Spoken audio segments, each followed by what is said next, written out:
नमस्कार विद्यार्थियों, श्री श्याम कॉलेज की ऑनलाइन क्लासेस में आपका स्वागत है। इस क्लास में हम बीए बीएड सेकेंड ईयर तथा बीए फर्स्ट ईयर के लिए क्लाइमेटोलॉजी अर्थात जलवायु विज्ञान पढ़ रहे हैं। और जलवायु विज्ञान में हम पढ़ रहे हैं वर्षा का ये तीसरा भाग है। दूसरे भाग में हमने वर्षा के प्रकारों के बारे में पढ़ना प्रारंभ किया था।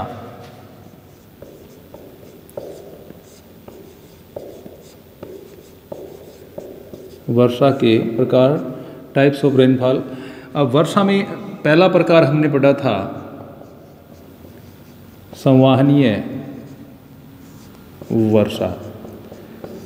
संवहनीय वर्षा जो है वह जो भूमध्य रेखीय क्षेत्र है वहाँ पर उच्च ताप की प्राप्ति के कारण जो क्षेत्र गर्म हो जाता है, हवाएं ऊपर उठती हैं, जिससे क्या है शुष्क एडियाबैटिक दर से उनका तापमान कम होता है और सापेक्षिक आर्द्रता में वृद्धि हो जाती है, जिससे हवा संतृप्त होती है और संघनन के साथ में बादल बनते हैं और कपासी बादलों के द्वारा वर्षा प्रारंभ हो जाती है।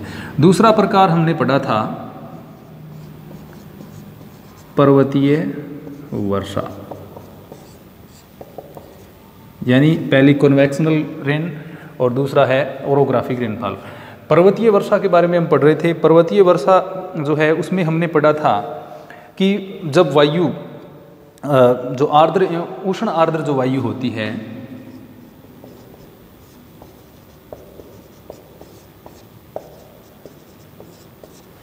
तो उष्ण आर्द्र वायु या उष्ण आर्द्र पवनें जो हैं वो किसी पर्वतीय भाग के सहारे जब ऊपर उठती हैं टकरा करके, तो उससे उनमें शुष्क एडियाबैटिक दर से उनका तापमान कम होता है, सापेक्षिक आर्द्रता में वृद्धि होती है, हवाएं धीरे धीरे क्या हो जाती हैं संतृप्त, और उनमें क्या है संघनन प्रारंभ हो जाता है, यानी बादल बनते हैं और उससे क्या होगा बादलों के बनने से इस क्षेत्र में वर्षा होती है।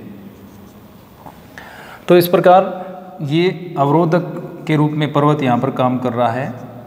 तो इसका जो पवनमुखी ढाल होता है, यानी लीवार्ड स्लोप जो होता है पवनमुखी ढाल, यह ज़्यादा वर्षा की प्राप्ति करता है, इसलिए इसको हम वर्षा ढाल या रेन स्लोप भी कहते हैं। वर्षा ढाल या रेन स्लोप इसको कहते हैं। अब जब हवाएं ऊपर उठती हैं एक सीमा पर जाने के बाद, यानी जैसे ऊंचाई बढ़ती है वैसे वैसे वर्षा बढ़ती है, लेकिन एक सीमा पर यानी अत्यधिक ऊंचाई पर पहुंचने पर इसमें क्या है वर्षा है वो धीरे धीरे कम होने लगती है, धीरे धीरे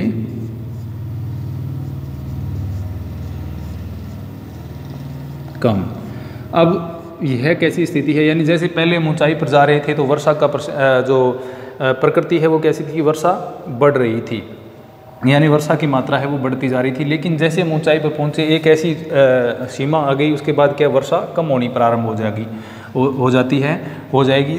तो उससे क्या होगा, यानी वर्षा जैसे जैसे ऊपर चढ़ेंगे वैसे वैसे कम होगी, तो उसको हम वर्षा का प्रतिलोमन कहते हैं। यानी जैसे जैसे हम ऊपर की तरफ चढ़ेंगे वैसे वैसे वर्षा बढ़ेगी, लेकिन एक सीमा के बाद वर्षा धीरे धीरे क्या कम होने लग जाती है। इसको हम क्या कहते हैं वर्षा का प्रतिलोमन, इन्वर्जन ऑफ रेनफॉल, यानी वर्षा का प्रतिलोमन कहते हैं, क्योंकि पहले वर्षा बढ़ रही थी ऊंचाई के साथ, लेकिन अब क्या होता है वर्षा धीरे धीरे ऊंचाई के साथ में घटना प्रारंभ हो जाती है और एक सीमा के पश्चात हवाएं क्या है धीरे धीरे इस पर्वत को पार करके नीचे उतरने लग जाएंगी। अब जब जैसे हवाएं नीचे उतरेंगी तो उनका जो तापमान है वो शुष्क एडियाबैटिक दर से दोबारा बढ़ेगा, यानी 1000 मीटर के ऊपर 10 डिग्री सेल्सियस टेम्परेचर में क्या हो जाएगी वृद्धि हो जाएगी, जिससे हवाएं गर्म होंगी, यानी सापेक्षिक आर्द्रता में कमी हो जाएगी और वो संतृप्त नहीं हो पाएंगी, तो इस भाग पर वर्षा नहीं करेंगी, यानी पवन विमुखी ढाल पर वर्षा नहीं करती। इसलिए इसको क्या कहते हैं वृष्टि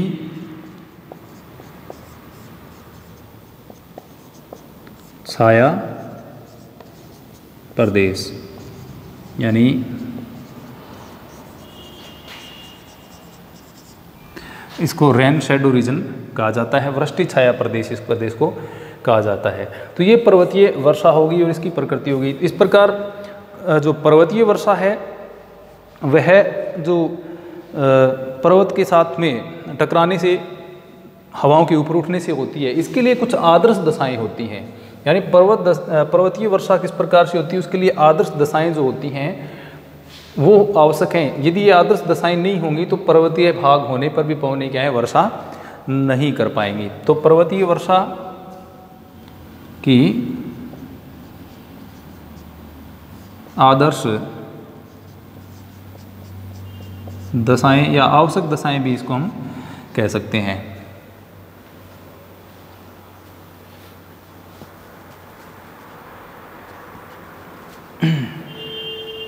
तो आदर्श दशाएं या इनको हम आवश्यक दशाएं भी कह सकते हैं, जिसमें सबसे पहले है वायु का आर्द्र होना। यानी सबसे पहले तो वायु क्या होनी चाहिए, आर्द्र होनी चाहिए।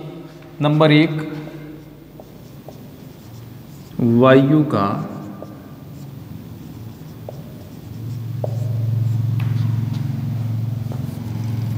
आर्द्र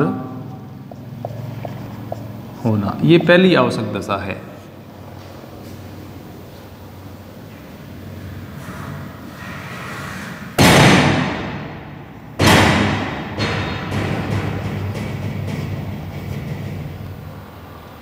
आवश्यक दशाएं, तो पहली आवश्यक दशा क्या है, वायु का आर्द्र होना। यानी वायु आर्द्र होगी तभी क्या होगी, वर्षा होगी। वायु में वर्षा के लिए वायु का आर्द्र होना अर्थात वायु में नमी का होना अत्यधिक आवश्यक है। यदि वायु में आर्द्रता कम होगी तो वर्षा नहीं होगी, अर्थात यहाँ पर वायु में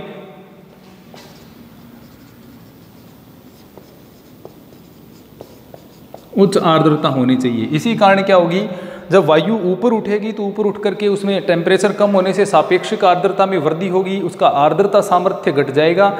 उससे क्या होता है, सापेक्षिक आर्द्रता में वृद्धि हो जाती है और हवा है वह संतृप्त होनी प्रारंभ हो जाती है। तो जब तक वायु में पर्याप्त आर्द्रता नहीं होती तो अधिक वर्षा की संभावना नहीं होती। यही कारण होता है कि एक हम देखते हैं कि स्थलीय समीर है वो वर्षा नहीं कर पाती हैं, यानी आर्द्रता नहीं होती। इसी कारण क्या है, स्थलीय समीर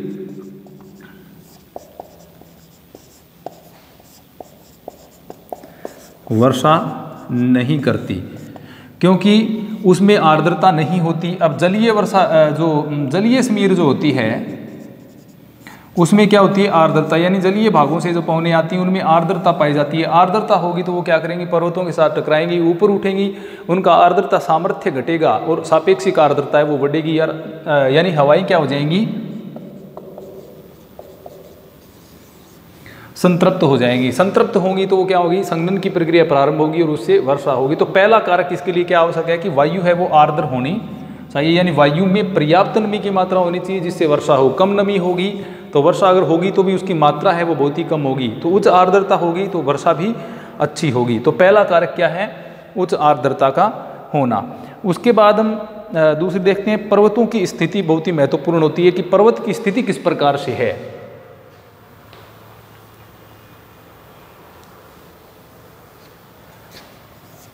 नंबर 2 है पर्वतों की स्थिति।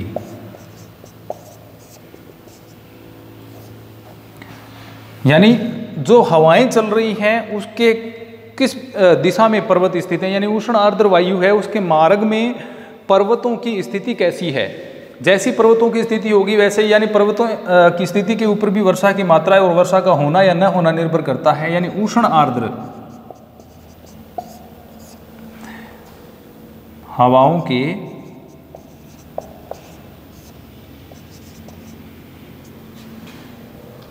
अब उष्ण आर्द्र हवाओं के अगर पर्वत हैं वो समकोण पर होंगे,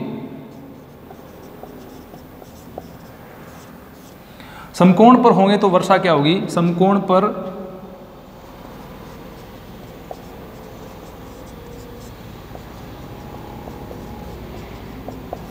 वर्षा होगी। यानी समकोण होगा तो वर्षा होगी। मान लीजिए इस तरह से हवाएं चल रही हैं और यहाँ पर इनके समकोण पर एक पर्वत श्रृंखला फैली हुई है, यानी इस दिशा से हवाएं जा रही हैं, यहाँ पर पर्वत श्रृंखला है तो वो सीधा उसके साथ टकराएंगी। तो ये पवनें इसके साथ में सीधा टकरा रही हैं, सीधा टकरा करके ये क्या है, ऊपर उठ रही हैं। यानी यदि पर्वत भाग है तो सागर तट के समानांतर फैला हुआ है तो उससे वर्षा होने की संभावना ज़्यादा बनती है, क्योंकि उससे पवनों के वो किस पर होगा, समकोण पर होगा और हवाएं ऊपर उठ करके संघनन होगा और वर्षा होगी। इसके विपरीत यदि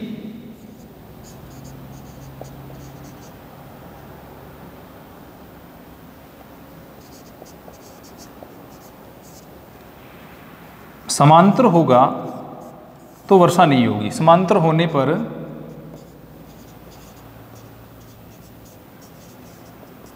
वर्षा नहीं। यानी अगर समकोण पर स्थित है तो वर्षा हो जाएगी, लेकिन अगर समानांतर है तो उससे वर्षा होने की संभावना है वो कम हो जाती है, यानी वर्षा नहीं हो पाती है समांतर होने पर। क्योंकि जैसे मान लीजिए आप इस दिशा से हवाएं चल रही हैं और पर्वतीय भाग इस तरह से फैले हुए हैं, तो ये हवाएं इनके नज़दीक से निकल जाती है, यानी इसके पार्श्व भाग से निकल जाती हैं, इससे वर्षा नहीं हो पाती है। तो इस प्रकार पर्वतों की स्थिति भी वर्षा को पूर्णतः प्रभावित करती है। यानी यदि जो जलीय समीर या उष्ण आर्द्र वायु चल रही है उसके समकोण पर पर्वत स्थित है तो वर्षा करेंगे, अच्छी वर्षा होगी उससे। अगर समानांतर स्थित है तो उससे वर्षा नहीं होगी, क्योंकि हवाएं हैं वो बिना किसी रुकावट के। अब यहाँ पर हवा क्या है, बिना रुकावट आगे निकल गई। अब रुकावट नहीं हुई तो आगे निकल गई। रुकावट या टकराव जब तक नहीं होगा तब तक हवाएं ऊपर नहीं उठेंगी, और ऊपर नहीं उठेंगी तो पर्वत हैं वो वर्षा करने में समर्थ नहीं होंगे। तो इस प्रकार हम कह सकते हैं कि पर्वतों की स्थिति भी वर्षा को प्रभावित करती है। इसलिए उष्ण आर्द्र हवाओं के समकोण पर पर्वत स्थित होने चाहिए, जिससे क्या है, वर्षा की मात्रा अच्छी प्राप्त हो। अगर समानांतर होंगे तो हवाएं बिना किसी रुकावट के आगे निकल जाएंगी और उससे वर्षा नहीं हो पाएगी। अब इसके संबंध में अगर हम देखें तो जैसे पश्चिमी घाट है, पश्चिमी घाट पर्वत। अब पश्चिमी घाट पर्वत जो है अरब सागर से जो जलीय मानसून जो पवनें आती हैं उनसे क्या होता है, ये किस पर है, समकोण बनाता है पश्चिमी घाट पर्वत। तो समकोण बनाने के कारण यहाँ पर क्या ये वर्षा करती हैं। अब इसके अलावा हम देखें जो उत्तरी अमेरिका का पश्चिमी पर्वतीय भाग है, उत्तरी अमेरिका का पश्चिमी भाग, वह भी क्या है, हवाओं के साथ अब समकोण बना रहा है। इसके कारण पश्चिमी जो उत्तरी अमेरिका का पश्चिमी भाग है वह भी पर्वतीय वर्षा की प्राप्ति करता है। अब इसके अतिरिक्त इसका समानांतर का उदाहरण देखें तो अरावली।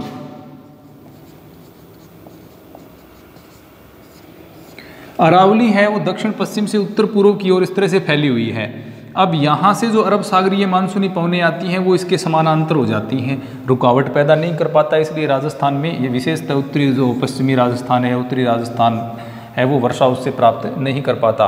तो इस तरह से क्या है, जो हवाओं के समानांतर होंगी उससे वर्षा नहीं होगी, और जो पर्वत श्रृंखलाएँ या पर्वतों की स्थिति समकोण पर होगी तो उससे वर्षा की प्राप्ति होगी। तो इसलिए पर्वतों की स्थिति भी जो पर्वतीय वर्षा है उसको पूर्णतः प्रभावित करती है।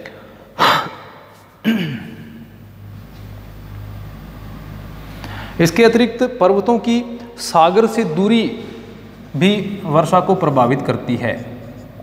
सागर से दूरी, यानी सागर से जितनी ज़्यादा दूरी होगी तो हवाओं को लंबा सफ़र तय करना पड़ेगा, जिससे उसमें नमी की मात्रा है वो कम हो जाती है। क्योंकि विभिन्न प्रकार के जो मॉलिक्यूल्स वायुमंडल में होते हैं उनके द्वारा नमी का अवशोषण कर लिया जाता है। तो सागर से ज़्यादा दूरी होने पर भी वर्षा की प्राप्ति है वो कम होगी। जैसे अगर हम देखें कि उत्तरी अमेरिका का पश्चिमी भाग है या पश्चिमी घाट पर्वत जो हैं वो एकदम सागर के किनारे पर स्थित हैं, इसलिए सागर के किनारे पर स्थित होने के कारण उनसे टकराव से जल्दी वर्षा हो जाती है, और ये भाग हैं वो वर्षा सर्वाधिक वर्षा की प्राप्ति करते हैं। यानी 200 सेंटीमीटर से भी ज़्यादा वर्षा इस भाग में होती है, क्योंकि ये सागर के नज़दीक पर्वत स्थित हैं और यहाँ पर हवाएं जैसे ही नमी ग्रहण करती हैं तुरंत उसके साथ में टकराती हैं और ऊपर उठते हुए संघनित होकर के वर्षा करती हैं। तो यदि पर्वतीय भाग तट के समानांतर हो और करीब हो तो ये क्या है, आदर्श स्थिति होगी। यानी पर्वतीय भाग तट के समांतर एवं करीब, तो ये जो स्थिति है वो क्या कहलाएगी, इसको आदर्श स्थिति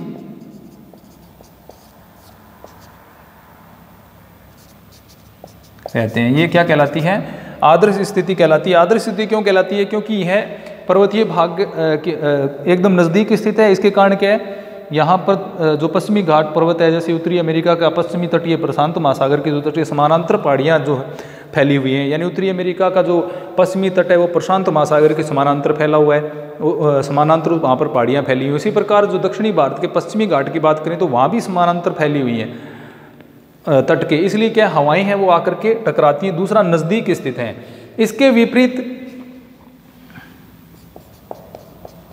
सागर से दूर अर्थात आंतरिक भाग में। अब आंतरिक भाग में अगर पर्वत श्रृंखलाएं स्थित हैं तो वो उनसे हवाएं टकराएंगी, अवश्य ऊपर भी उठेंगी, लेकिन नमी की मात्रा वहां तक पहुंचते पहुंचते हवाओं में क्या हो जाती है, कम, और नमी की मात्रा कम होने के कारण वो ज़्यादा वर्षा नहीं कर पाती हैं। तो इसलिए क्या है, पर्वतों की आदर्श स्थिति क्या होती है, सागर तट के समानांतर एवं एकदम नज़दीक स्थित होना चाहिए। इसके अलावा 4 नंबर जो कारक है वह है पर्वतों की ऊंचाई।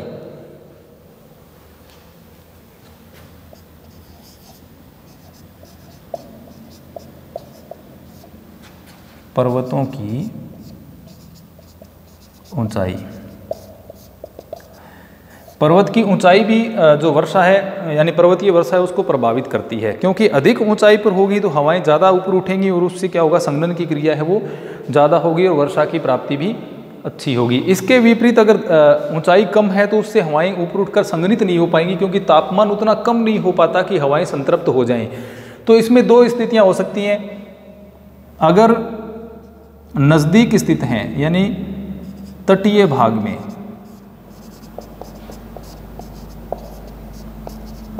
कम ऊंचाई होने पर भी वर्षा करने में सक्षम। यदि तटीय भाग में स्थित पर्वत है तो उसकी अगर ऊंचाई कम भी है तो भी वह वर्षा करने में समर्थ होता है, क्योंकि यहां पर आर्द्रता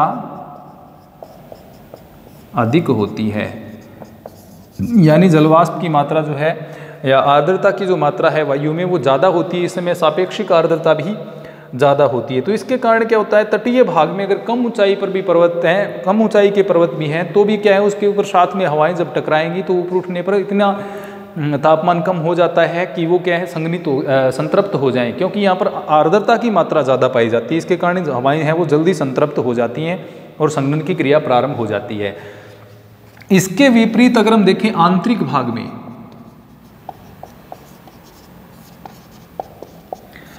आंतरिक भाग में ऊंचाई अधिक होनी चाहिए, क्योंकि आंतरिक भाग में जब हवाएं पहुंचती हैं तो लंबी दूरी तय करने के कारण उनकी जो आर्द्रता है वो कम हो जाती है, यानी यहाँ तक पहुंचते पहुंचते आर्द्रता की मात्रा अर्थात सापेक्षिक आर्द्रता जो वायु में है वो क्या हो जाती हैं, कम हो जाती हैं।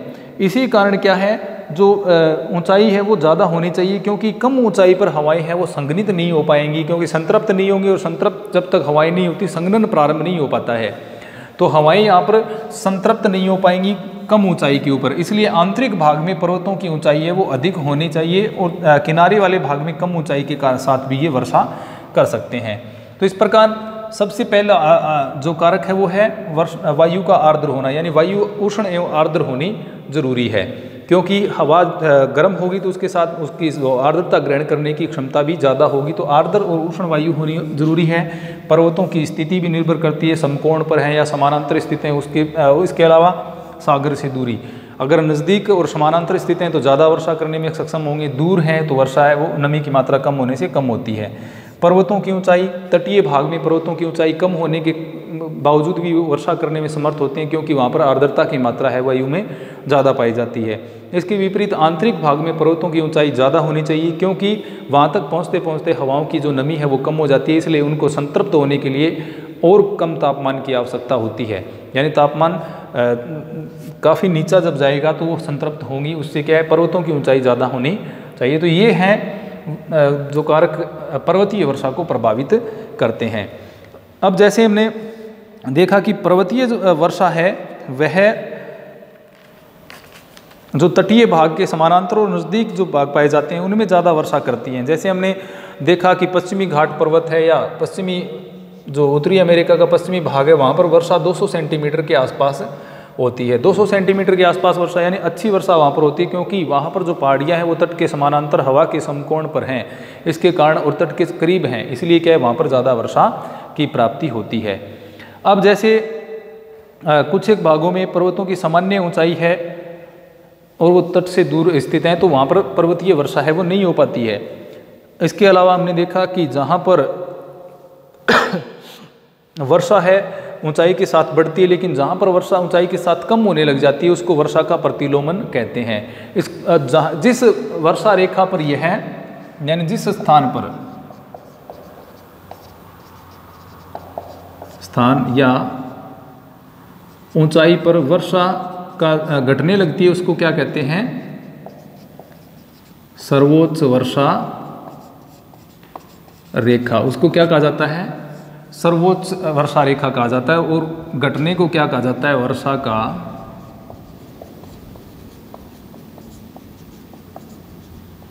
प्रतिलोमन कहा जाता है, इन्वर्जन ऑफ रेनफॉल। तो वर्षा का प्रतिलोमन है वो जहाँ से प्रारंभ होता है प्रतिलोमन जिस स्थान से, उसको सर्वोच्च वर्षा रेखा कहा जाता है, क्योंकि सर्वोच्च वर्षा रेखा है उसके पश्चात में वर्षा का कम होनी प्रारंभ हो जाती है ऊंचाई के साथ में।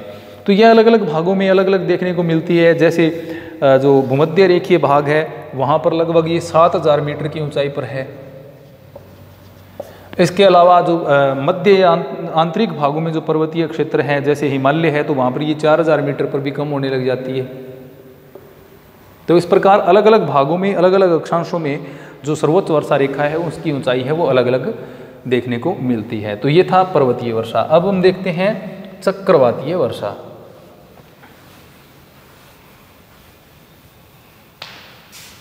ये तीसरा प्रकार है।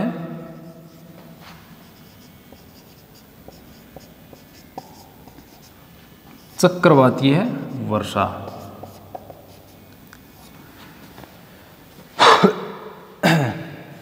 चक्रवातीय वर्षा अर्थात साइक्लोनिक रेनफॉल।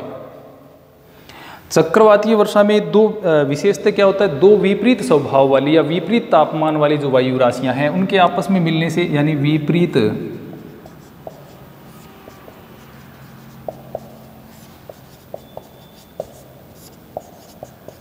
वायु राशियां। अब जैसे एक ध्रुवीय ठंडी वायु राशि, दूसरी जो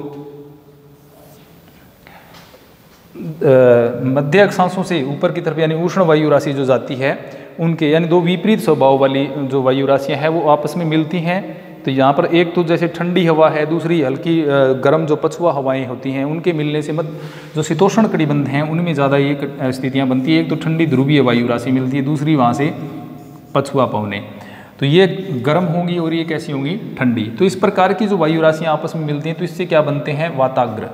दो विपरीत स्वभाव वाली वायु राशियों के मिलने से वाताग्र का निर्माण होता है, यानी फ्रंट का निर्माण होता है। जैसे इस तरह से मान लीजिए ये आ रही है गर्म वायु। गर्म वायु कैसी होती है? हल्की। और इधर से आ रही है ठंडी वायु, यह कैसी होती है? भारी। अब जो ठंडी वायु है वह गर्म वायु को क्या करती है? ऊपर की ओर धकेल देती है। अब जैसा कि हम जानते हैं गर्म वायु जो होती है वह कैसी होती है? आर्द्र, क्योंकि इसका आर्द्रता सामर्थ्य ज़्यादा होता है। अब ये जो चीज़ बन रही है इसको क्या कहते हैं? वाताग्र। अब इस वाताग्र के माध्यम से हवाएं क्या होंगी? ऊपर उठेंगी। और जब ये हवाएं ऊपर उठेंगी तो उसके एडियाबैटिक दर से 1000 मीटर की ऊंचाई पर 10 डिग्री सेल्सियस तापमान कम हो जाएगा। तो जैसे जैसे ऊपर उठेंगी क्या होगा? तापमान कम।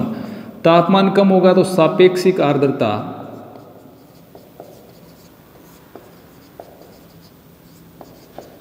बढ़ेगी। सापेक्षिक आर्द्रता बढ़ने से क्या होगा? हवाएं क्या हो जाएंगी? हवाएं संतृप्त हो जाएंगी और संतृप्त होने से ये संघनन प्रारंभ हो जाएगा और वर्षा करेंगी। तो इस प्रकार विपरीत स्वभाव वाली वायु राशियों के मिलने से वाताग्र बनते हैं। वाताग्र मिलने से क्या होती है? वर्षा होती है। चक्रवात जैसा कि हम जानते हैं एक निम्न दाब का केंद्र होता है, निम्न दाब, और परिधि पर इसके क्या होता है? उच्च वायु दाब। तो इस तरह से बाहर से अंदर की तरफ ये हवाएं आती हैं। तो इस प्रकार से साइक्लोन चक्रवात बनता है। तो ये हवाएं आपस में टकरा करके क्या होंगी, ऊपर उठेंगी तो इनका जो तापमान कम होगा, तापमान कम होने से इसकी सापेक्षिक आर्द्रता में वृद्धि होगी, जिससे क्या हो जाएगी, ये संतृप्त हो जाएंगी। संतृप्त होने के बाद में संघनन प्रारंभ होगा और ये वर्षा करेंगी। तो इस प्रकार जैसे भूमध्य रेखीय क्षेत्र से आने वाले जो व्यापारिक हवाएं हैं और जो ध्रुवीय ठंडी हवाएं हैं, वो आपस में जब मिलती हैं तो उनसे क्या होता है, चक्रवात का निर्माण होता है। चक्रवातीय जो वर्षा है वो सबसे ज़्यादा कहाँ होती है, शीतोष्ण कटिबंध में। शीतोष्ण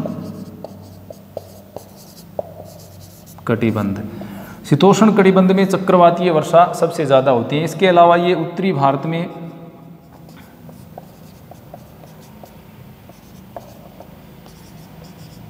शीतकाल में वर्षा जो होती है, जिसको हम क्या कहते हैं, पश्चिमी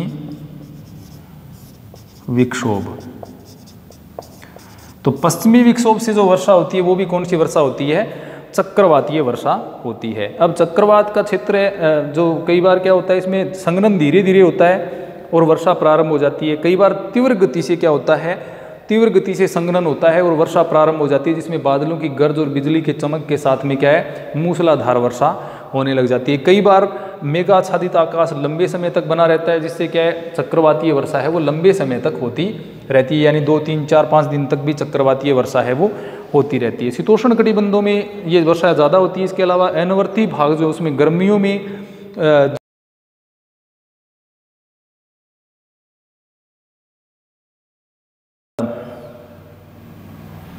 चक्रवातीय वर्षा में अगर जो संघनन है वह मंद गति से होगा, तो मंद गति से होने के कारण उसमें लंबे समय तक क्या होता है, वर्षा होती रहती है। यानी लंबे समय तक बादल है, जो आकाश है वो मेघाच्छादित रहेगा और लंबे समय तक वर्षा होती रहती है। तो इस प्रकार चक्रवातीय वर्षा विशेषतः तो शीतोष्ण कटिबंध में होती है। इसके अलावा ये अयनवर्तीय भागों में भी होती है और इसके अतिरिक्त जो पश्चिमी विक्षोभों से जो वर्षा होती है उसको भी चक्रवातीय वर्षा कहते हैं। चक्रवातीय